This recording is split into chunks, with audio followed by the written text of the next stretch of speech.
Bonjour à toutes et bienvenue dans le Holistic Podcast, un podcast pour t'aider à guérir, t'aligner et rayonner. Et aujourd'hui, on va parler de pourquoi tu n'as pas de chance et basiquement de la manifestation. Pourquoi en fait tu es bloqué dans ta manifestation. T'as beau faire les affirmations positives, la visualisation, peut-être le journaling, pour autant, tu n'arrives pas à manifester, à concrétiser ta vision dans le monde réel. Et tu te retrouves à te dire que tu n'as pas de chance ou tu manques d'opportunités comparé à d'autres personnes, ou encore que tu attires toujours les mêmes situations et que tu n'y peux rien. Mais en fait, c'est tout simplement parce que dans la manifestation, tu oublies quelque chose d'important et c'est ce dont on va parler aujourd'hui. Et pour parler manifestation, on doit parler neurosciences parce que les deux sont intrinsèquement liés. La manifestation est basée en fait sur les fréquences énergétiques et les neurosciences sont basées sur le fonctionnement du cerveau. Et il faut savoir quelque chose d'important et ça c'est la base de la manifestation de toute la vie en fait, c'est que une pensée provoque une émotion. Et une émotion provoque une fréquence vibratoire. Donc, l'origine de ta manifestation, c'est les pensées. Mais il y a des petites choses que l'on ne sait pas, en tout cas qui ne sont pas connues au sujet des pensées et qui vont bloquer ta manifestation. Et c'est le filtre que ton cerveau a pour justement filtrer les pensées et toutes les informations que tu reçois du monde extérieur. Car ton cerveau reçoit énormément d'informations en permanence, à peu près 11 millions d'informations par seconde. Mais bien sûr, toi, consciemment, tu ne reçois pas les 11 millions d'informations. Et pourquoi ? Tout simplement parce qu'il y a un filtre. Ton cerveau va filtrer ces informations en fonction de certains critères que l'on va voir. Et ce filtre, c'est le système réticulaire activateur, ou RAS. Le RAS est donc situé dans ton tronc cérébral et il va filtrer les informations que tu reçois, mais pas au hasard. Il va filtrer en fonction de ce qui est important pour ta survie, ce qui est émotionnellement chargé, c'est-à-dire qui te rappelle quelque chose, qui te rattache à une certaine émotion, et ce qui correspond à tes croyances et à tes pensées dominantes. Ça veut donc dire que la réalité que tu vois, ce n'est pas la vraie réalité, c'est la réalité après ce filtre. Exemple, si tu as des problèmes de santé et que tu penses que c'est compliqué d'en venir à bout, que tu n'as pas les bonnes informations, que tu rencontres pas les bonnes personnes, etc., eh bien en fait, ton cerveau va te montrer des choses qui vont dans ce sens, qui valident en fait tes pensées dominantes. Et donc, tu vas rencontrer peut-être toujours les mêmes personnes qui seront incapable de t'aider, tu vas toujours être confronté aux mêmes situations et tu vas toujours être dans un état de down. Et ça, moi je suis passée par là aussi, j'ai eu énormément de problèmes de santé et donc c'est pour ça que c'est difficile en fait d'en sortir parce que quand on a des problèmes de santé,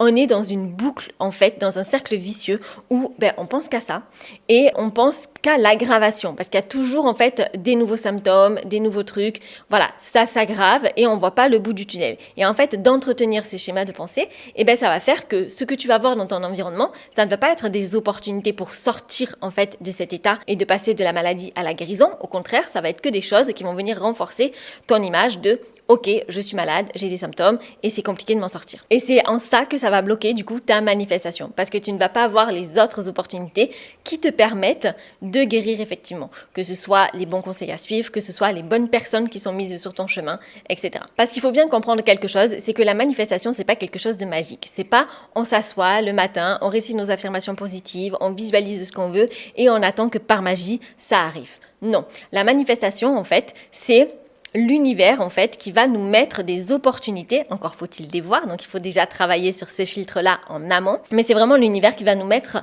des opportunités face à nous à saisir ou pas à saisir en fait. Mais il faut savoir que chaque opportunité contienne soit un investissement, soit des risques à prendre, etc. Mais en fait, souvent, les opportunités sont des sorties de zone de confort. On ne peut pas manifester dans un état où vous êtes actuellement. On ne peut manifester que lorsque l'on se met dans une autre situation, dans un autre état.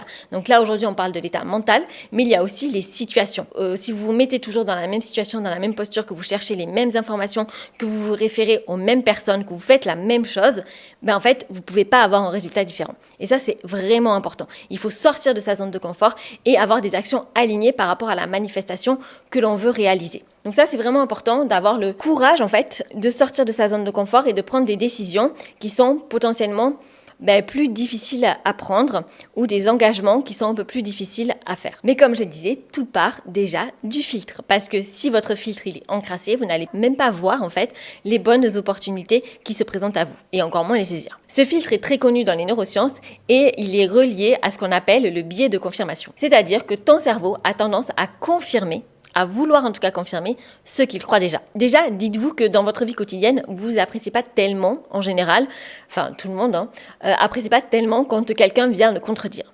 Dites-vous que c'est pas, en tout cas, votre cerveau qui va venir vous contredire, encore moins. Donc lui, il va toujours aller dans votre sens. Et donc, ça va renforcer ce filtre. Vos pensées dominantes, vos croyances vont renforcer ce filtre pour valider ce que vous pensez déjà. Et c'est pas tout, parce qu'en fait, ce filtre, donc le système réticulaire activateur, va vraiment jouer sur votre fréquence vibratoire, dans le sens où il est très lié au système limbique, c'est-à-dire les émotions, et aussi le cortex préfrontal qui est lié aux décisions. Donc, ce que vous allez percevoir après le filtre, donc vous allez recevoir 11 millions de stimuli, d'informations, vous allez avoir le filtre et donc vous allez être consciente uniquement de certaines de ces informations. Et ces informations-là influencent directement vos émotions, vos décisions et vos actions, c'est-à-dire votre vie. Mais ce n'est pas tout, ce n'est pas la seule chose qui va influencer ce filtre.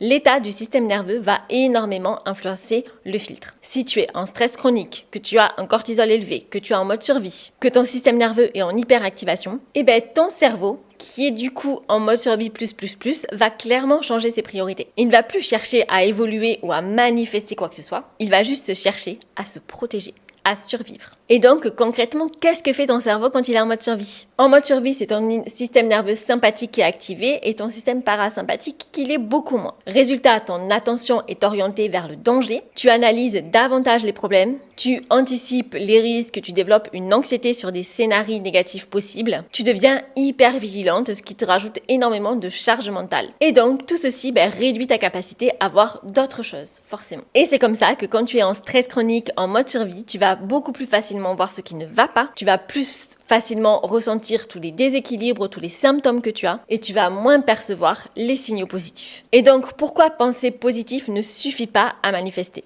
Tout simplement parce qu'il va renforcer une croyance, c'est-à-dire que tu es en mode survie, tu es en mode hypervigilance, tu es en mode danger, donc forcément, il ne va pas se focus sur le reste. Et ce n'est pas quelques affirmations positives que tu vas dire dans ta journée qui vont réellement changer les choses dans ton quotidien. Donc, ce qui crée vraiment ta réalité et ta manifestation, ce n'est pas uniquement la chance, ce n'est pas uniquement ton mindset, mais ça va être ton système. Et le système, il est global. Certes, il y a le système nerveux dedans, mais il y a aussi ton état interne, il y a tes croyances, il y a ton attention, il y a tes actions. Et donc, c'est ça majoritairement qui va bloquer ta manifestation. Donc la manifestation, je pense que du coup vous avez, avec plusieurs épisodes que j'ai fait sur le sujet, une vision qui est beaucoup plus globale.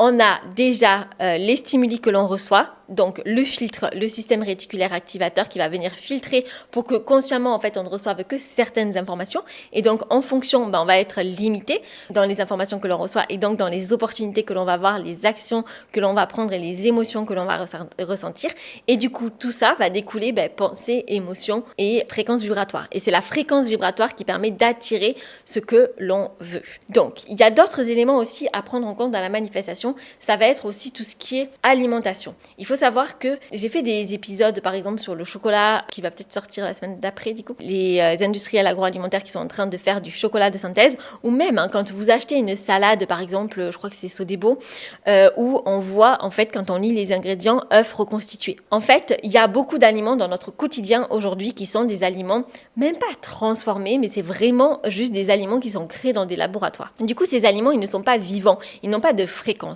Or, il faut savoir que les aliments que l'on consomme ont des fréquences. Et ça, c'est la base de l'Ayurveda. C'est pour ça qu'en fonction de chaque dosha aussi, donc certes, il y a les propriétés de chaque aliment, les valeurs nutritives, les éléments, etc.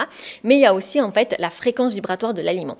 Quand vous consommez des fruits et des légumes, même vous l'avez sûrement remarqué, que quand vous allez dans un champ et cueillir en fait vous-même des fruits et que vous les mangez directement, ils n'ont pas le même goût, ils n'ont pas la même énergie, ça ne va pas procurer le même effet sur votre corps que quand il est resté dans le supermarché pendant 2 semaines. Après, bien sûr, on n'a pas le choix, on n'a pas tous des vergers autour de chez soi, moi je n'en ai pas non plus, en tout cas je n'en ai plus.